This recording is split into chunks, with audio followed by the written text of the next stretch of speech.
In this tutorial, we will understand one of the key features of OOP, that is inheritance. You must have heard the term inheritance a lot, in your day-to-day life also. Inheritance in general means the ability to inherit some properties from our parents.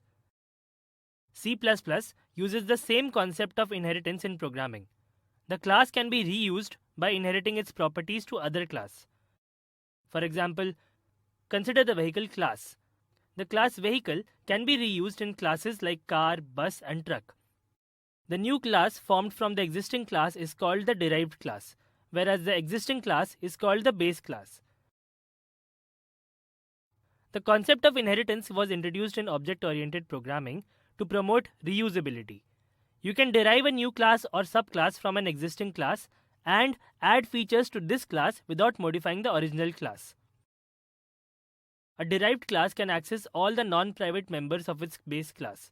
This means that if we do not share a member of base class with derived class, then we should declare that member as private. We can summarize the different access types according to who can access them in the way as shown on the screen. For creating a subclass which is inherited from the base class, we have to follow the syntax as shown on the screen. Here's a code to understand inheritance. Notice here, in this program the student class is publicly inherited from the school class, so the public data members of the class school will also be inherited by the class student. Here, ID P is public data member of class school, which is accessed by derived class student.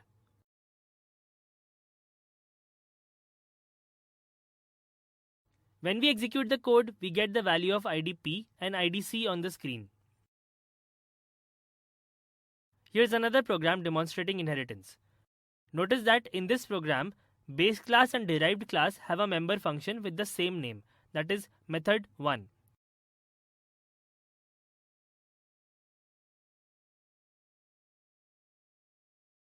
Let's run the code.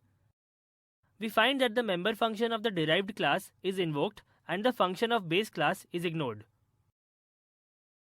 This situation when a derived class redefines the functions of its base class is known as function overriding.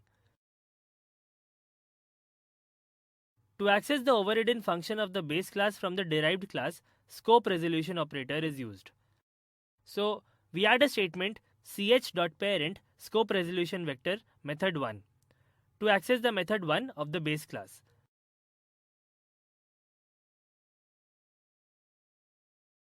Now, when we execute the code, we find that method1 of the base class is also invoked. That's it in this tutorial. In the next tutorial, we will discuss different types of inheritance.